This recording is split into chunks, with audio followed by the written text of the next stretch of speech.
যে radio today হচ্ছে corporate পলিটিক্সের একটা আতুরঘর। ট্রু, তোর কাছে প্রচুর তথ্য থাকতো এবং বেশিরভাগ মেয়েদের তথ্য থাকতো।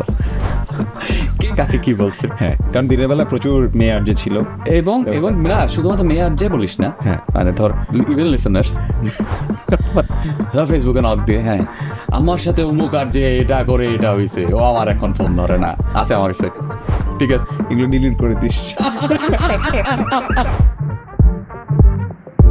সাকিব হোসেন অর্ক একজন কণ্ঠের জাদুকর, অভিনেতা এবং ব্র্যান্ড মার্কেটিং প্রফেশনাল।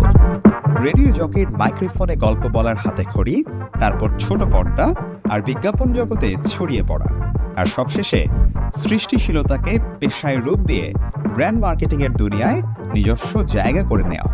আজকের পর্বে আমরা ডুব দেব রেডিওর নস্টালজিয়ায়, জানব অর্কর পথ চলার বাঁক বদলের গল্প, আর খুঁজে দেখব কিভাবে একজন আর্টিস্ট হয়ে ওঠেন কর্পোরেট স্টোরি টেলার।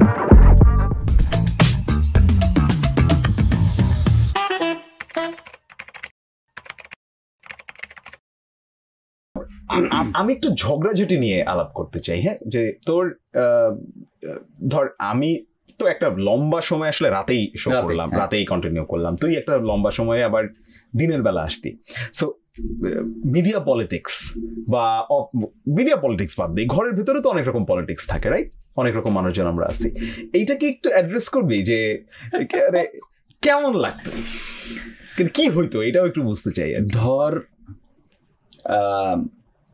থাকে না কেউ কেউ অনেক সময়, মানে বহু মানুষকে আমি এটা বলতে শুনছি এবং আমাদের ইনহাউসই বলতে শুনছি যে রেডিও টুডে হচ্ছে কর্পোরেট পলিটিক্সের একটা আতুরঘর। এবং ইউ ওন্ট বিলিভ, মানে তুই তো নিজেও ছিলি এবং তুইও জানোস যে লিটারেলি তোর শো যেন অন্য কোথাও না যায় বা অন্য কেউ না আসে, তোকে যেন ওভারটেক করতে না পারে।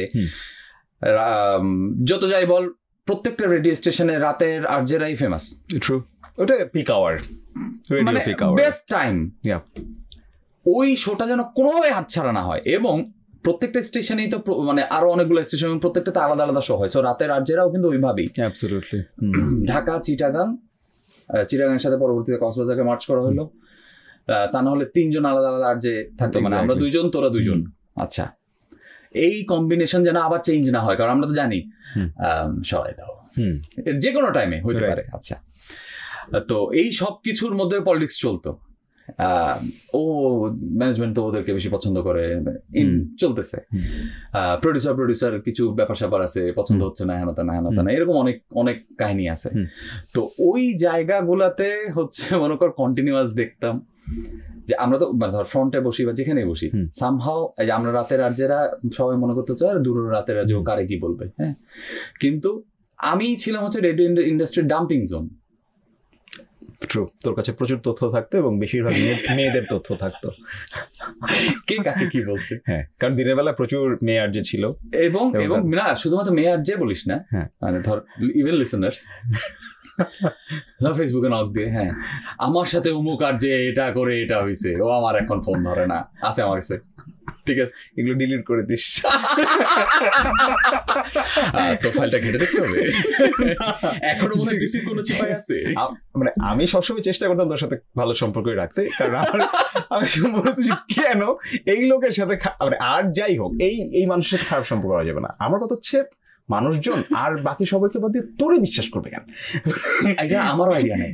হ্যাঁ, এবং আমি মানে তুই জানোস লিটারেলি যে ইন্ডাস্ট্রি কেউ নাই মনে হয়, আমাদের অফিস বাদ দিয়ে দিলাম, বাইরেও যে আমার কাছে নাই তার ব্যাপারে, রাইট? ঠিক আছে, তুই একটা কেমন জানি একটা সোর্স, ধর তুই আমি অরণ্য আমরা বসছি যে ভাই এরকম একটা পলিটিক্স কিন্তু চলতেছে অফিসে, এটা কাহিনী কি, 2 জন মিলে আমাদেরকে দেখছে, অর্ক না এটা আসলে এরকম হয়েছে,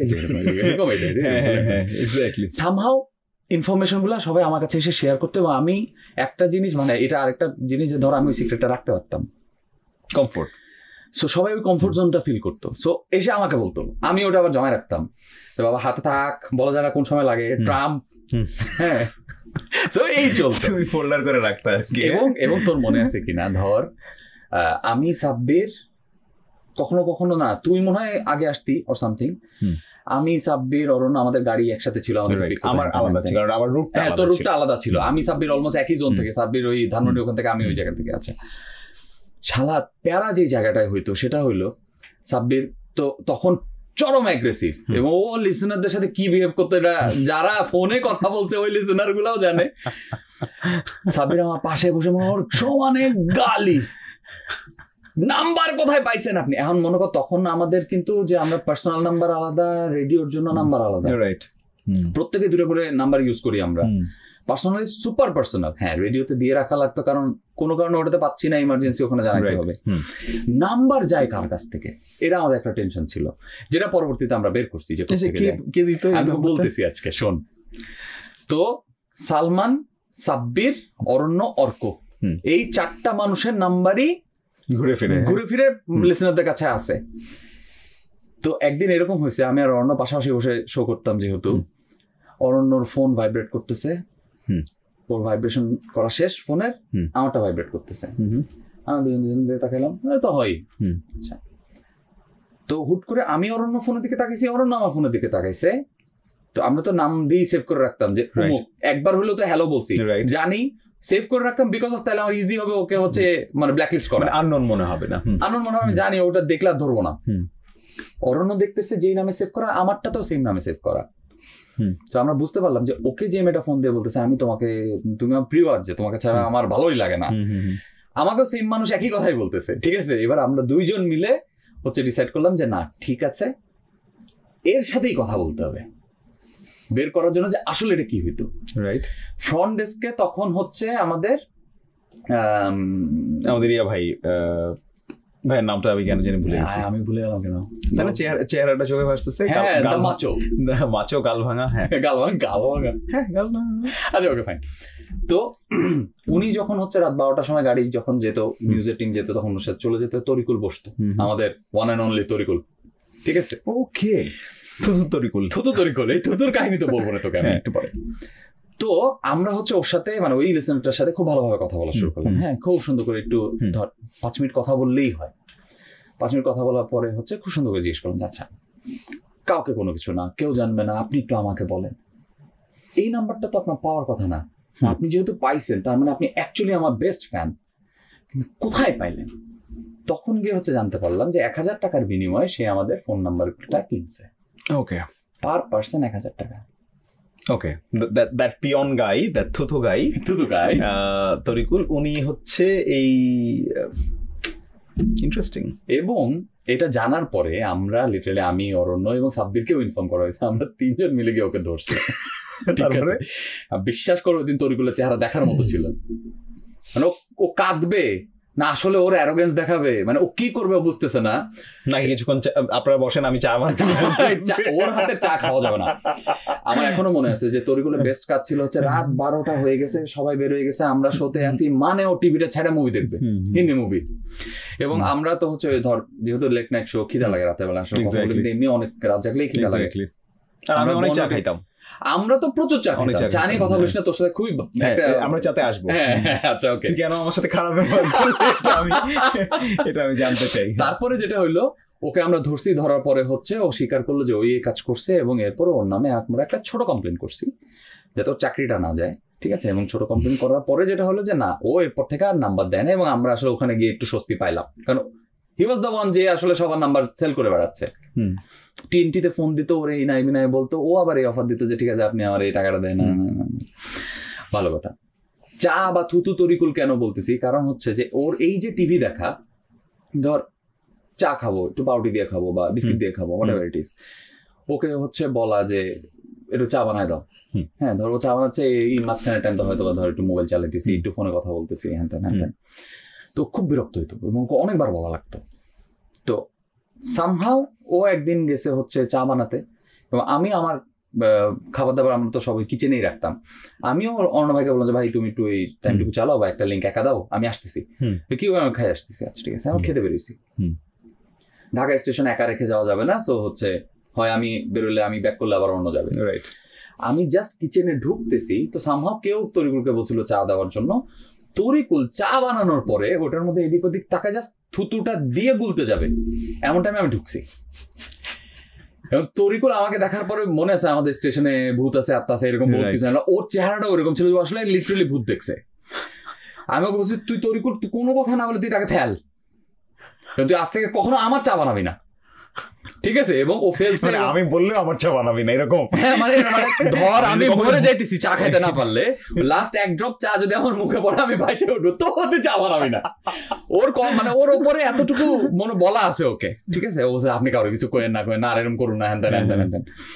তো এই কারণে ও তখন থেকে আমি পরে অর্ণ ভাইকে বলছি, অর্ণ ভাই একটু সাবধান, ইভেন সাব্বিরকে গিয়েও, সাব্বির সাবধান তরিকুল কিন্তু, হ্যাঁ তুই আমাকে বলছিস, ঠিক আছে? তুইও রাতে আসতিস, তোকেও আমি বলছি যে সালমান তুই কিন্তু সাবধান। হ্যাঁ এই হচ্ছে তরিকুলের চা। আচ্ছা আচ্ছা, আমাদের চাতে যদি আসি, আমাদের চা আচ্ছা আমি এখনো জানি না আসলে কেন এই ঘটনা ঘটছে, গল্পটা তুই বল তাহলে আমার মনে হয় বেশি মজা লাগবে।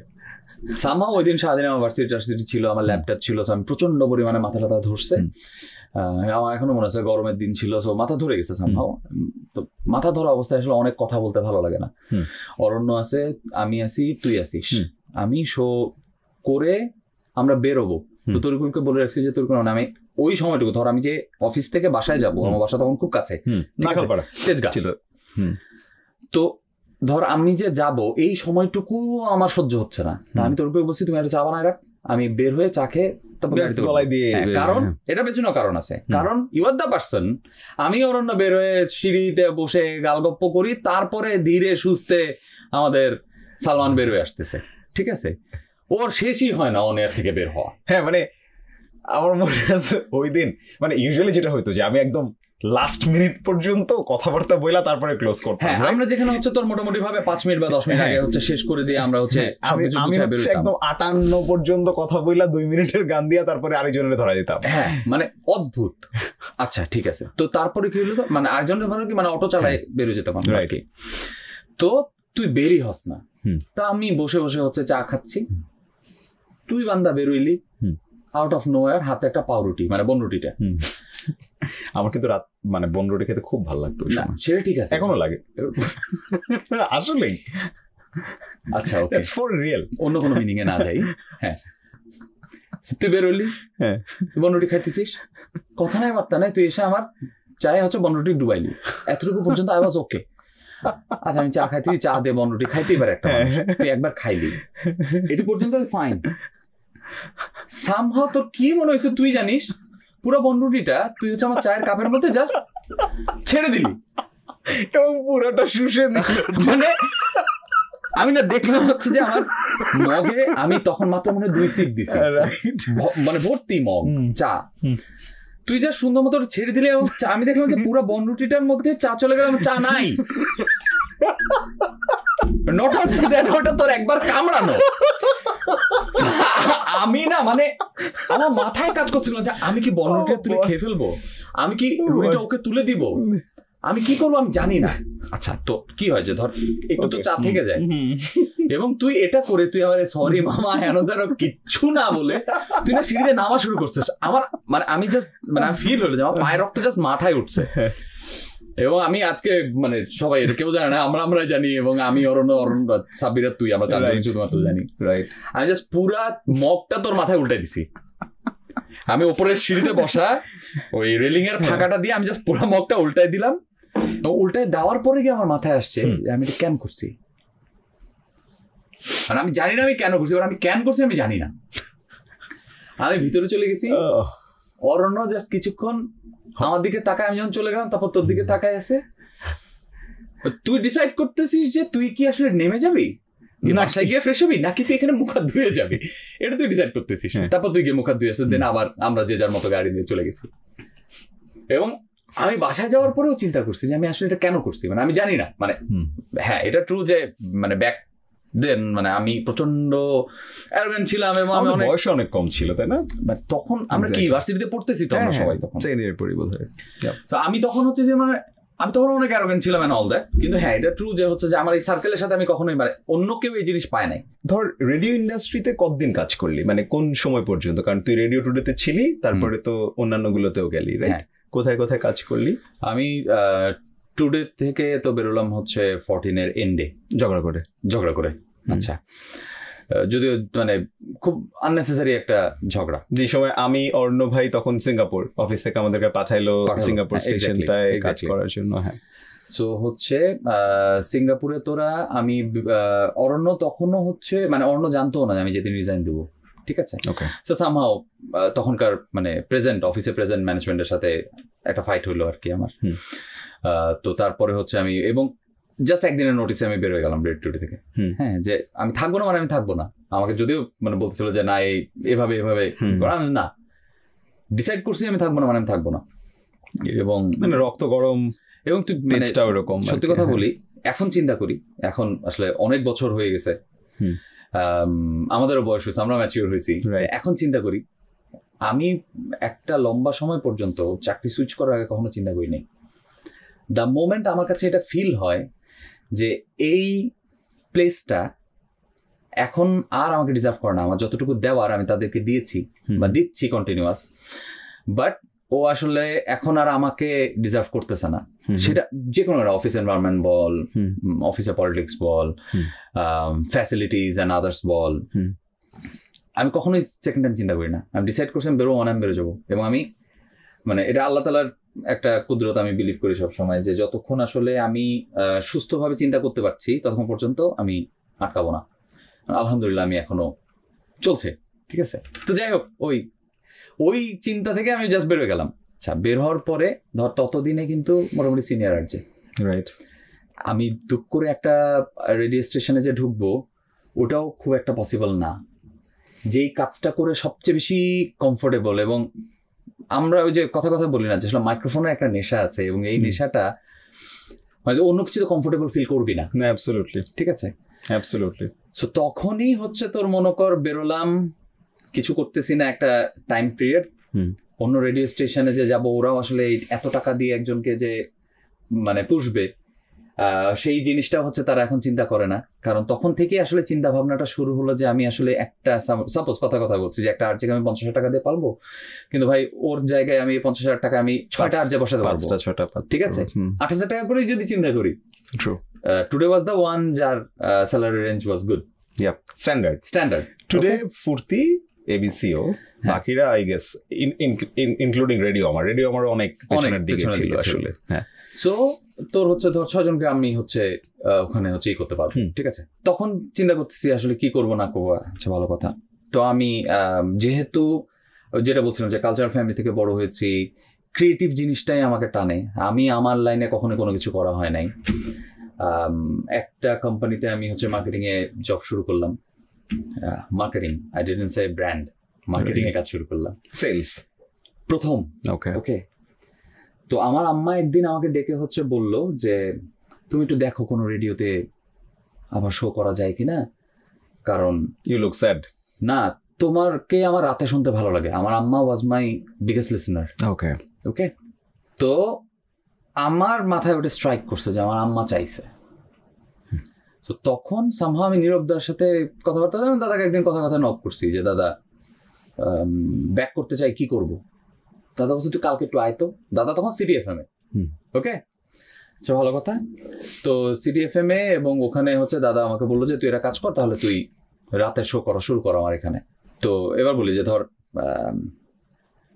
ফার্স্ট রেডিও স্টেশন মানে ফার্স্ট FM রেডিও স্টেশন বা ওই সময়কার ফ্যাসিলিটেড যে রেডিও স্টেশনগুলো আছে ওগুলা, এবং সেকেন্ড টায়ারের রেডিও স্টেশনগুলোর মধ্যে ডিফারেন্সগুলো বলি তোকে। বা থাকে না যে আরজেদের লাইফে একটা স্ট্রাগল টাইম থাকে, রাইট। তো রাত 10টা থেকে রাত 2টা পর্যন্ত শো, তারপর আমার লিটারেলি ভোর 6টা পর্যন্ত ওই অফিসে ওয়েট করতে হতো, বিকজ অফ ট্রান্সপোর্ট ফ্যাসিলিটি ছিল না। এবং 6টার সময় যখন আজান দিতে চারপাশে এই হতো, খুবই কাছে কিন্তু বাংলা মোটর, এবং আমি তখন ধানমন্ডি, এটা রিক্সা করে মানে ইট টেক্স 15 মিনিটস ম্যাক্সিমাম। কিন্তু ওই রাতের বেলা ওই জোনটা দিয়ে আসাটা রিস্কি। অ্যাবসলিউটলি। সো আমি 6টা পর্যন্ত ওয়েট করতাম। 6টা পরে আমি ওখান থেকে হচ্ছে বের হয়ে রিক্সা নিয়ে বাসায় এসে তারপর ঘুমাতাম। এটা হচ্ছে তখনকার লাইফ সাইকেল আমার। ওকে, বাট এটাও আমি মেনে নিয়েছি বিকজ অফ রেডিওটাকে ভালো লাগে বা আমার কমফোর্ট জোন চাই, আম্মা বলছে চাই আমিও। সো আমি নীরবদার সাথে শো শুরু করলাম নীরবদার স্টেশনে। তখন CTFM এর ইনচার্জ হচ্ছে আমাদের নীরব ভাই। জি।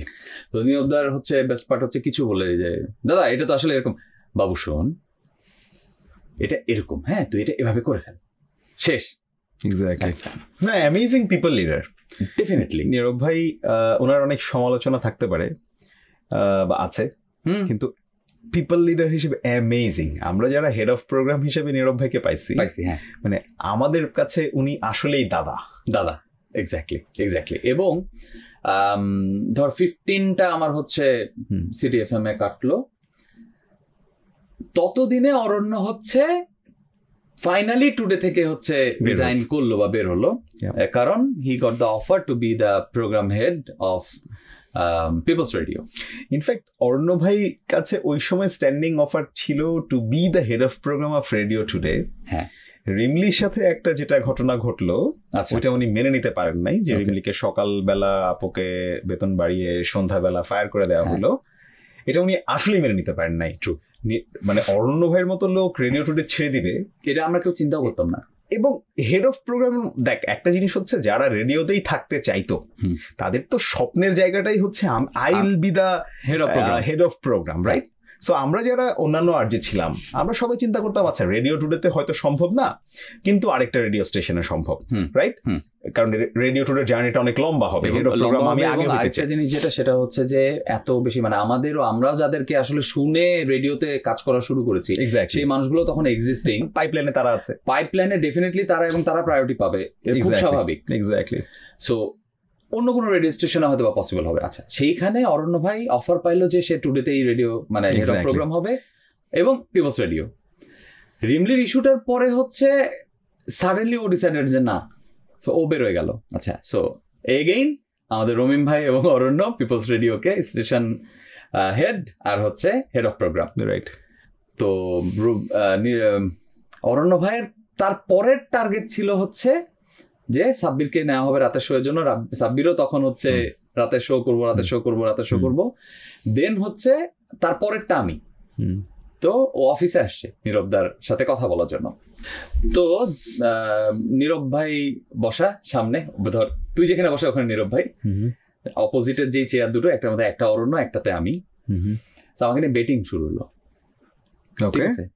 নীরবদা বলছে হচ্ছে যে আমি অর্ককে এখন এটা দিই, অরণ্য হচ্ছে বলতেছে যে আমি এত দিব। এটা কোথায়? মানে দুজন দুই রেডিও স্টেশনের না, দুজন দুই রেডিও স্টেশনের হয়ে এবং এটা সিটিএফএম এর অফিসে বসে। অরণ্য ভাই ওখানে বসা, অরণ্য ভাই আসছে সিটিএফএম এর অফিসে ভাগায় নিতে এবং টক টু নীরবদা। ওয়াও! বিকজ আমার পক্ষে পসিবল না যে আমি নীরবদাকে বলবো যে দাদা ওখানে আমাকে বেশি দিচ্ছে, আমি চলে যাচ্ছি, বা আমি চলে যাচ্ছি। চলে যাওয়া মানেই ডেফিনেটলি এটা সবাই বুঝে যে ভাই ও ফ্যাসিলিটি না পেলে তো যাবে না। আমার ঘরের পাশে রেডিও স্টেশন যেটা, সেটা ছেড়ে আমি গুলশান যাব মানে টু ডু দ্য জব। ওকে, তো অরণ্য আসছে, নীরবদার সাথে দেখা হলো এবং এখানে বার্গেন মানে বিডিং শুরু হলো। আচ্ছা, আমি এত দিব, নীরবদা ঠিক আছে আমাকে বাড়া এত দিচ্ছি। আমি তো খুশি, এবং যতক্ষণ 1 ঘন্টা কন্টিনিউ হওয়া আমি খুশি, কারণ একদম ব্যাক টু ব্যাক চলতেছে, নেক টু নেক থাকে না, যদিও অ্যামাউন্ট যাই হোক বাড়তেছে তো। I loved it. ঠিক আছে, এমন যাই হোক মামা বাড়তেছে তো, ঠিক আছে। আমি জানি না, আমার কাছে মনে হচ্ছে যে আমি মনে হয় হচ্ছে যে থাকে না যে আমরা মুভিতে দেখি, হ্যাঁ, যে আরব দেশে বেটিং হচ্ছে, আমারও এরকম ফিল হচ্ছে। হ্যাঁ, আমি একবার করে চিন্তা করছি আমি কি এরকম করবো, এরকম ফাইজলামি আর কি। তো পরে হচ্ছে ফাইনালি অরণ্য ভাই একটা অ্যামাউন্ট বলছে, যেটা পরে নীরবদা বলছে যে না রে আমার বাজেট কম, আর পারতেছি না, সিটিএফএম এর পক্ষে আর সম্ভব না। আচ্ছা, সো ফাইনালি নীরবদা আমাকে বললো যে ঠিক আছে তাহলে তুই যা। যদিও সিটিএফএম থেকে আমার এক্সিটটা ওয়াজন্ট দ্যাট গুড, কারণ আমি ছেড়ে দিয়ে এটা আসলে ওই ম্যানেজমেন্ট কোনোভাবেই মানতে পারে নাই। So it wasn't good. Okay, আসলাম আমি এই পিপলস রেডিওতে, বাট অ্যাসিস্ট্যান্ট ম্যানেজার R&D। আমি একটা প্রশ্ন করি, সিটিএফএম থেকে কি মানে বেতন বড়টা নিয়ে আসতে পেরেছিস? ওই বললাম যে ওয়াজন্ট গুড, এটা মানে হচ্ছে যে লাস্ট মাসে বেতনটা আমার তাদেরকে দিয়ে আসতে হয়েছে। ওকে, তাহলে তাও ভালো যে 1 মাস। আমি এরকমও শুনেছি যে কয়েক মাস বেতন পাইনি এরকম মানুষজন। এটা এখানেও হচ্ছে আমি একটা জিনিস বলি, সেটা হচ্ছে যে নীরবদা থাকাতে হচ্ছে ধর ওই জিনিসগুলা যতক্ষণ দাদা স্ট্যান্ড বাই, যতক্ষণ দাদা স্ট্যান্ড বাই হি ম্যানেজড।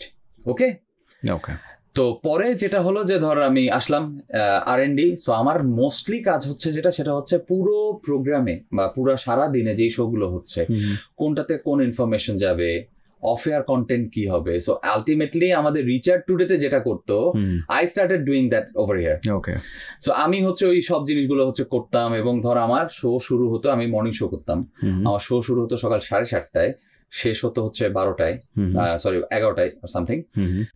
তো 3টা পর্যন্ত হচ্ছে ধর আমার অফিস টাইম, এবং 3টার পরে আমি ফ্রি। আমি চিন্তা করতাম যে সকালে আর যেগুলো কেন সকালে শো নিতে চেত, যে ভাই আমার সারাটা দিন ফ্রি।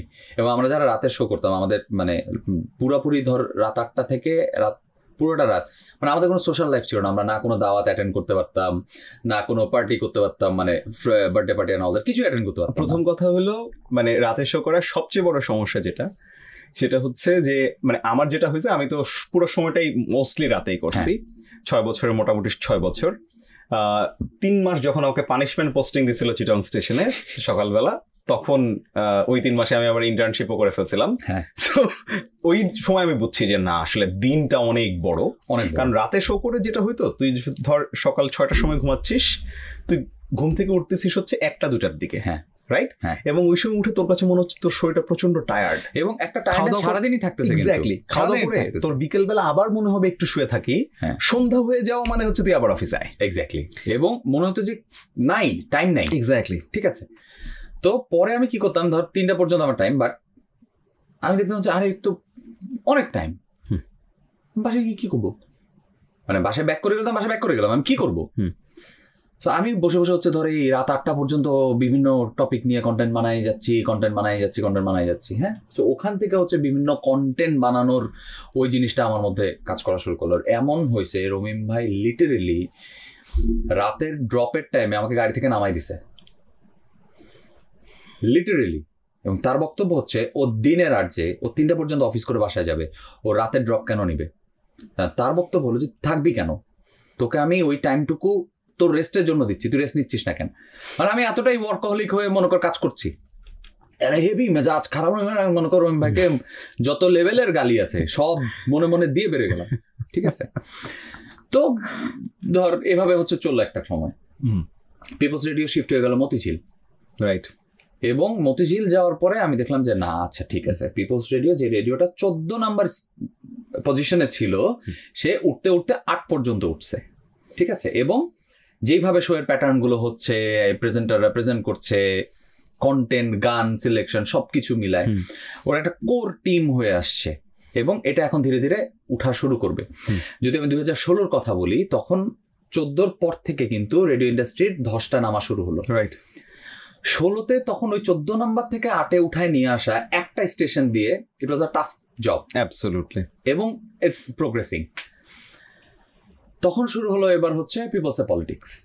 ওকে, যে ঠিক আছে আমার স্টেশন তো অলরেডি উঠে যাচ্ছে, তো এবার হচ্ছে আমি চাইলে একটু খরচ মানে কস্ট কাটিং করে এবার আমি হচ্ছে সুন্দর মতো নিজের কিছু মানুষজন বসায় আমি এটাকে রান করতে পারবো, এখন তার পড়বে না। রাইট। বাট মানে সবচেয়ে বড় ভুল ধারণা, এটা সব রেডিও স্টেশনের ম্যানেজমেন্টের সবচেয়ে বড় ভুল ধারণা। কি হলো, সো আমি যখন এই জিনিসটা বুঝতে পারলাম যে না এটা শুরু হয়েছে, আমি সুন্দর মতো আমাকে সাডেনলি আমি হচ্ছে দেশে বাড়ি গেছি, আমার ফ্যামিলি মানে আম্মা, আমার বোন, আমরা সবাই দেশে বাড়ি গেলাম। আমাকে এইচআর থেকে ফোন দিয়ে বললো হচ্ছে যে আপনি যেহেতু ছুটি নিয়েছেন, তো আমাদের এখান থেকে আপনাকে কিছুদিন সাসপেন্ড করা হলো। এগেইন আমার গায়ে লাগছে, মানে ছুটি নিয়েছেন এই জন্য সাসপেন্ড করা হলো? হ্যাঁ, আমি ধর ইনফর্ম করি ছুটি নিয়েছি, এবং অরণ্য এবং রমিম ভাই আছে যেহেতু, আমার এর নিয়ে আসলে হেডেক নেওয়ারই দরকার নাই।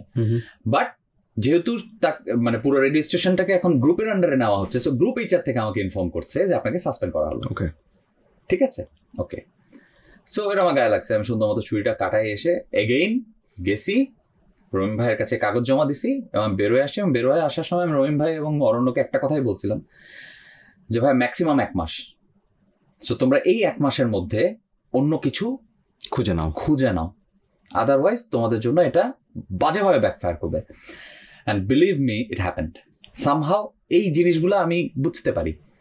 ওকে, তো এবং তাই হলো আলটিমেটলি। এবং তারপরে তো হচ্ছে রমিম ভাই এবং অরণ্য তারা নিজেদের মতো বিজনেস শুরু করলো। রমিম ভাই হচ্ছে জ্যাজ মাল্টিমিডিয়ায় চলে গেল, তার নিজের ঢাকা পোস্ট নিয়ে কাজ করা শুরু করলো। অরণ্য ক্যাপিটালে চলে গেল। আলহামদুলিল্লাহ এখন ওনারা দুজনেই খুবই ভালো আছে আলহামদুলিল্লাহ। অর্ক, আমাকে একটা জিনিস বল, মানে রেডিও ইন্ডাস্ট্রির এই মুহূর্তের অবস্থা তো আসলে একদমই ভালো না। আমি বলবো জিরো। তুই যদি ভালো না বলিস আমি বলবো জিরো। এবং এটা ক্ষোভ থেকে বল বা যেটা ট্রুথ সেটা বল, অ্যাকচুয়ালি জিরো। না, that is very very true.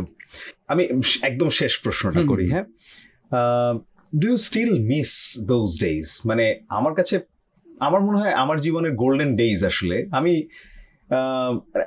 যা পাইছি আমি অত কিছু হয়তো ডিজার্ভও করি না, এটা আমার কাছে মনে হয়। আমি in terms of love, respect, ওই জায়গা থেকে বলছি আর কি। তোর বেলায় ব্যাপারটা কি হয়, মানে তুই কি কখনো মাঝে মাঝে এরকম চিন্তা করেছিস those days war really really fantastic, cherish করিস কিনা, মানে আমি আবার ফিরে যেতে চাই, এরকম মনে হয় কিনা? দেখ, কথা হচ্ছে যে যেমন আমরা যারা এখন জব করছি, আমরা যেমন চিন্তা করি যে না ভাই, আমাকে যদি এখন বলে যে তুই বাবা তুই স্কুলে পড়া শুরু কর, আমরা লিটারেলি সব ফালাই দিয়ে মনে হয় স্কুলে দৌড় দেবো। রাইট, ওকে, ওখান থেকে আমাদের শুরু, জব লাইফটার শুরু। ধর আমরা স্টুডেন্ট ছিলাম, বাট আমাদের জব লাইফটাকে যদি কাউন্ট করি, সো জব লাইফটার শুরুটা কিন্তু টুডে দিয়ে এবং ভালো লাগার একটা কাজ দিয়ে। সো যদি বলে যে না ইউ গট দ্য অপরচুনিটি, তুমি ব্যাক করো, ডেফিনেটলি ব্যাক করবো হয়তো বা, হ্যাঁ, ওই ভালো লাগাটা থেকেই এই মিস করার ব্যাপারটা কাজ করে, ক্ষোভও কাজ করে।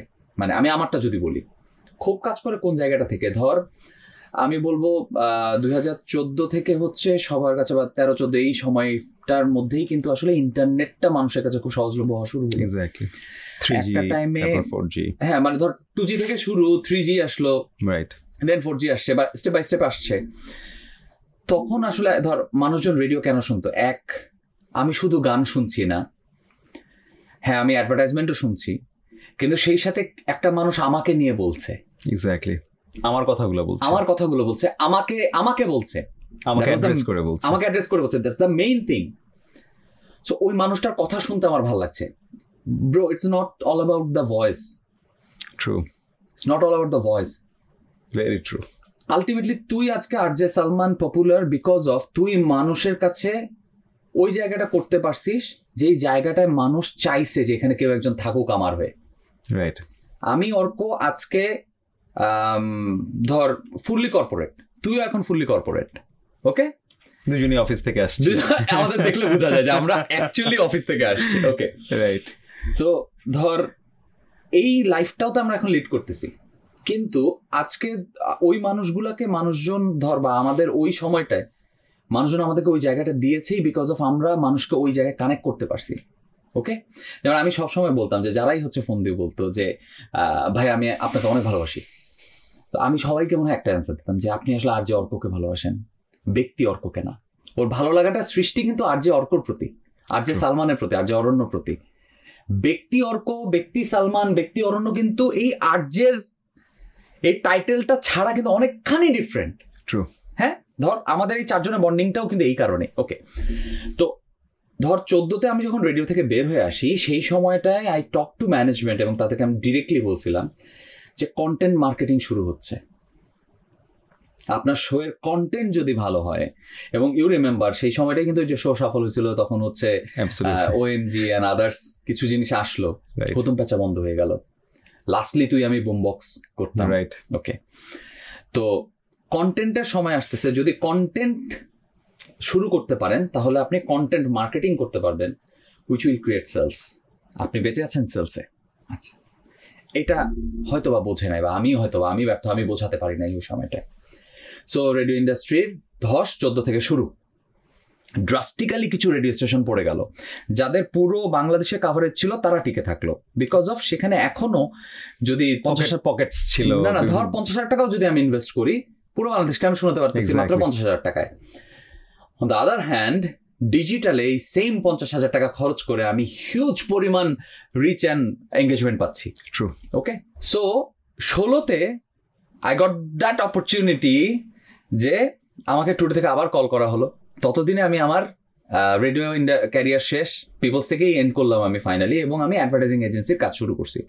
আমার কাছে মনে হলো যেহেতু আমি আসলে এই ক্রিয়েটিভ কাজটা নিয়েই আমার ভালো লাগা, সো আমি অ্যাডভার্টাইজিং এজেন্সিতে কাজ করি, ভাই আমি সব রকমের কাজই করতে পারবো ওখানে।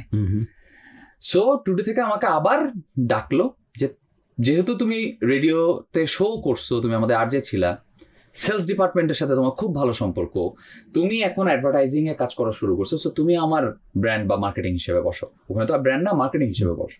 এবং লিটারেলি আমি 6 মাস কাজ করলাম। এগেইন এই 6 মাসে আমি বহুবার ম্যানেজমেন্টকে বোঝানোর চেষ্টা করলাম যে আপনার এখন সেলস গ্রোথ কম বিকজ অফ আপনার কোনো শোতে কোনো কন্টেন্ট নাই। এই যে 2 মাসের গল্পটা বলছিলাম, এই যে শুরুতে এই যে ট্রেনিং এর গল্পটা বলছিলাম, আমরা 2 মাস ধরে ট্রেনিং করে তারপর রেডিও মানে অনের রুমটা কেমন সেটা দেখতে পেয়েছি, তা ওই গোল জানলাটা দিয়ে। ওকে, আর পরবর্তীতে রেডিওর আরজেদের সিলেকশনটা কাইন্ড অফ এরকম হয়ে গেছে, এবং আমি কিছুটা নিজেও দেখছি। ধর কাউকে ফোন করছে যে আমি রেড টুর থেকে বলছি, আপনি কি আমাদের এখানে সিভি দিয়েছেন, আপনি কি কাজ করতে, মানে হ্যাঁ আমি কাজ করতে ইচ্ছুক। আচ্ছা আপনি কি মানে আপনি কথা বলতে পারেন? হ্যাঁ আমি তো অনেক কথা বলতে পারি। ঠিক আছে, আপনি কালকে থেকে এসে অমুক শোটা করবেন। ওর কোনো ট্রেনিং নাই, ওর কোনো গ্রুমিং নাই, ও শো পেয়ে যাচ্ছে প্রথমেই। তুই সালমান আজকে কথা বলা শুরু করার সময় তুই চিন্তা করে নিস আগে তুই কি বলবি, কারণ চিন্তা করিস না, অ্যাকচুয়ালি অটো চলে আসে আমাদের মধ্যে, ওই পার্সনটা জানে না আসলে কি বলবে। সো আমি যখন তোকে শুনে কনস্ট্রাকটিভ কোনো কিছু পাচ্ছি না যেটা আমাকে হুক করে রাখছে, ডেফিনেটলি আমি ইন্টারেস্ট হারাবো। পাশাপাশি আই হ্যাভ দ্য অপরচুনিটি, আমি চাইলেই আমার মন মর্জি মতো গান ইউটিউবে শুনতে পাচ্ছি, স্পটিফাই শুনতে পাচ্ছি, বা বিভিন্ন প্ল্যাটফর্মগুলোতে শুনতে পাচ্ছি। তাহলে আমি কেন এখন রেডিও টিউন করে বসে থাকবো বাপ? ওকে, ফলটা শুরু এবং এই ফলটাই কন্টিনিউ হয়ে গেল। পাশের কান্ট্রিটার দিকেও যদি তাকাই, বা আদার্স বাইরের রেডিও স্টেশনগুলোর দিকেও যদি তাকাই, এখনো মানুষের সকাল শুরু হয় রেডিও শো দিয়ে। আমরা একটা সময় যে মানুষটাকে হয়তো বা অজান্তেও ফলো করছি বা আইডল মানছি, মির, একটা মানুষ 20 বছর ধরে ওই একটা শোই করে যাচ্ছে সকালের।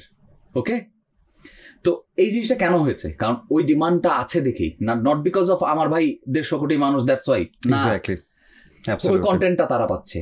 পাশাপাশি তারা ডিজিটাল কন্টেন্টও তৈরি করা শুরু করেছে।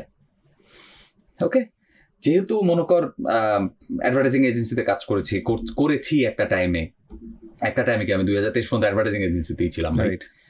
সো তারপরে হচ্ছে ওখানে আমি স্ট্র্যাটেজি প্ল্যানিং এ কাজ করতাম। সো মানুষজনের সাইকোলজিতে আসলে কি, তার ডিজিটাল টাচ পয়েন্টটা কোথায় কোথায় হচ্ছে, সে কতটুকু সময় আসলে ডিজিটালে কাটাচ্ছে, এই জিনিসগুলো তো ধর ডেটা অ্যানালাইসিস আমার করাই লাগতো।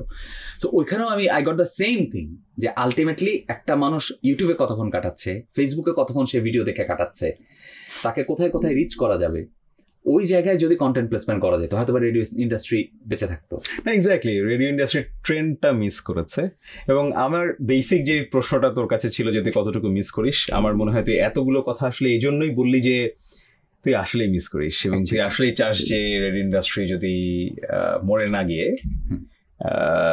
ভালো থাকতো, বেঁচে থাকতো, ইন সাম ফর্ম আমরা যদি কানেক্টেড থাকতাম, তাইলে আমাদের অনেক ভালো লাগতো। এবং এটা আসলে অনেক বলা হয় না, কারণ আমাদের লিসনাররা অনেকেই মনে করেন যে আমরা বোধহয় আমাদের স্বার্থের জায়গা থেকে চলে গিয়েছি, বাস্তবতা আসলে সবসময় সবার জন্য এরকম না। লাস্টলি আমি জাস্ট একটা জিনিস দিয়ে শেষ করতে চাই, সেটা হচ্ছে, বা আজকে অনেকক্ষণ তো কথা বললাম, এটা শেষ করি। সেটা হচ্ছে যে একদম মানে এই যে তুই বললি না যে মিস করি, বা এই ভালো লাগাটা কেন বেঁচে আছে, সেটাও আমি একটু বলি।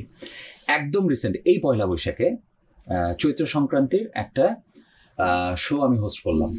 ওকে, এবং এই শোটা হচ্ছে সংস্কৃতি বিষয়ক মন্ত্রণালয় এবং শিল্পকলা একাডেমি, সংস্কৃতি মন্ত্রণালয় হচ্ছে তাদের সহযোগিতায়, শিল্পকলা হচ্ছে অ্যারেঞ্জ করে, যেটা সোহরাওয়ার্দী উদ্যানে হচ্ছে। Okay, so I got the opportunity to host that full show. Okay okay,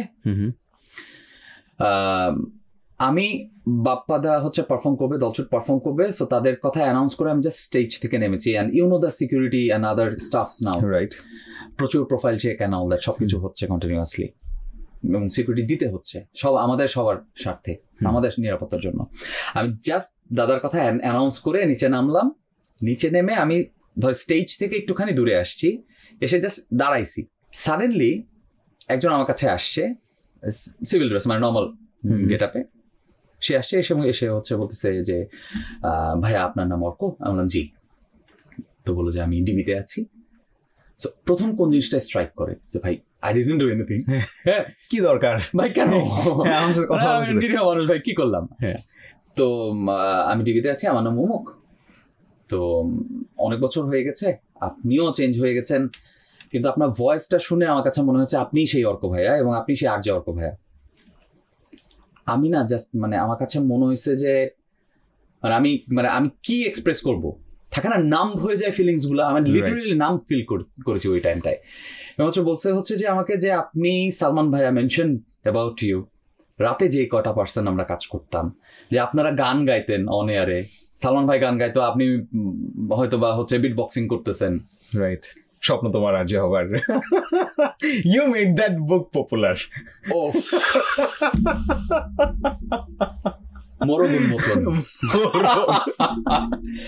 Allah man, আমরা কি না করছি ওই সময়টায়। আচ্ছা, তো কথা হচ্ছে যে ধর ওই মানুষটা বলছে হচ্ছে যে এখনো আপনাদেরকে শুনতে চাই বা মিস করি আর কি ওই সময়টা, এবং আপনার ভয়েস মানে দেখ ভয়েসটাও এখনো মনে রাখছে। আমি ওখানে তো এত রেডিও স্টেশনের মতো এত ফিল্টার নাই, এক্স্যাক্টলি আমি র কথা বলছি মাইক্রোফোনে এবং স্টেজে। খুব দামি একটা মাইক্রোফোনও না আসলে, আমি ওটা ওই যে কর্ডলেসই, রেগুলার কর্ডলেস, বাট একটা ওপেন এরিয়া তুই চিন্তা কর। হ্যাঁ, সাউন্ড কোয়ালিটি যথেষ্ট ভালো, কারণ কনসার্ট এটা নেওয়ার টেনশন না। আমার কথা হচ্ছে এত বছর পরে মানুষ আমাকে শুনছে, সে আমাকে বলছে হচ্ছে যে আপনার ওই ভয়েসটা শুনে আমার কাছে মনে হচ্ছে আপনি সে, এবং এই কারণে আমি কথা বলতে আসছি। তো এটা একটা গেল, ওকে, এটা অনেক বড় একটা পাওয়া। ওকে, এবং সামহাও আমি তাকে বলছি যে ওকে ফাইন, আপনার যেহেতু এতই শুনতে ইচ্ছা করছে, hopefully will get another opportunity যে আমি সালমান শোতে যাচ্ছি, সো আপনি লিটারালি আই ডিড দ্যাট, আপনি ওখানে আমাদের দুজনকে আবার একসাথে পাবেন। ওকে, সো সে হয়তোবা আমাদেরকে এখন শুনছে বা শুনবে আর কি। তার কিছুক্ষণ পরে আরেকজন আসছে, সে পাঞ্জাবি পরা, দেখে তাকে কোনোভাবেই কোনো কিছু মনে হয় না। সে এসে আমাকে বলছে আমি এনএসআইতে আছি, আপনি আর যে অর্ক আপনি হোস্ট করছেন, এটার জন্য আমি আপনার সাথে একটু জাস্ট দেখা করতে আসছি। অ্যামেজিং। এরপর থেকে আমাকে যদি কোনো ডিবি বা এনএসআই জিজ্ঞেস করে আমি বলবো ওকে, আই নো ইউ। সো এই যে ধর ভালো লাগাটা বেঁচে আছে কিন্তু এই কারণে যে আমরা হয়তো বা মানুষের মনে এখনো বেঁচে আছি। ওকে, তো দিস ইজ লাইফ। হয়তো বা লাস্ট মোমেন্ট বা যতদিন পর্যন্ত আছি হয়তো বা থাকবো। আমাকে একটা টাইমে হচ্ছে ধর, আমি যেহেতু অ্যাডভার্টাইজিং এজেন্সিতে কাজ করেছি, একজন ডিরেক্টর আমাকে একটা টাইমে হচ্ছে বলছে ধর মাঝখানে আমি কিছু টিভিসি করছি, ঠিক আছে, অভিনয়ও করা হয়েছে। সো এক ডিরেক্টর আমাকে একদিন কথায় হচ্ছে আমার প্রোডাকশন চলতেছে, এই টাইমটায় আমাকে বলতেছে যে অর্ক ভাই, আপনি যে অর্ক, আপনি বেঁচে মানে আপনি বেঁচে আছেন, আপনাকে সবাই চিনতেছে, আপনি মরে যাওয়ার পরে মানুষ কি শুনবে? আপনার ওই সময়কার শোয়ের রেকর্ড কিন্তু নাই কারোর কাছে, নো আর্কাইভ, কোনো আর্কাইভ কিন্তু নাই আমাদের ওভাবে। ওকে, লিসেনাররা যতটুকু শুনে রেখে যতজন মেমোরি কার্ডে সেভ করে রাখতো ওইটাই, কিছু তুই পাইছিস, কিছু আমি পাইছি, এরপর কিন্তু আর নাই কিছু নাই। ওকে, কন্টেন্ট আবার দেখ ঘুরে ফিরে কন্টেন্টের কথাই আসতেছে যে আলটিমেটলি এখন হয়তো বা মানুষজন এই ধর একদিন আমি থাকবো না, হয়তো একদিন একটা সময় তুই থাকবি না, কিন্তু হয়তো বা এই শোটা দিয়েই মানুষ হয়তো বা মনে করবে। এবং এখনো আমি আমাদের লিসেনারেরই বানানো একটা ভিডিও এখনো ইউটিউবে আছে আর কি, আমাদের চারজনে, তুই, আমি, রিচার্ড আর হচ্ছে সাব্বির। সো ওই ভিডিওটায় হচ্ছে যে গানটা ইউজ করা হয়েছে, ওইটাই আমি এখনো মাঝে মাঝে দেখি যে দ্যাট ওয়াজ আওয়ার টাইম, আমাদের সবারই ছবি দিয়ে করা video.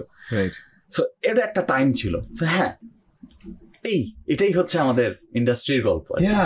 Life goes on. Thank you so much আজকে সময় দেওয়ার জন্য। আমরা অনেকক্ষণ গল্প করলাম এবং আই এম কোয়াইট শিওর আমরা যতক্ষণ গল্প করেছি তার চেয়ে আরো কয়েক গুণ সময় ধরে আরো গল্প করতে পারবো, আরো অনেক কিছুই আছে।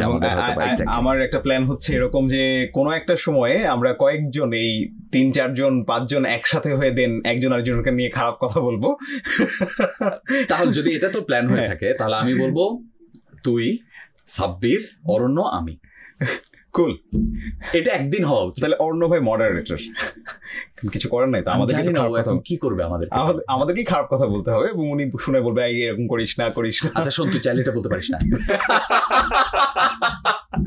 Thank you buddy, thank you so much, ইনশাআল্লাহ কথা হবে, দেখা হবে। শিওর।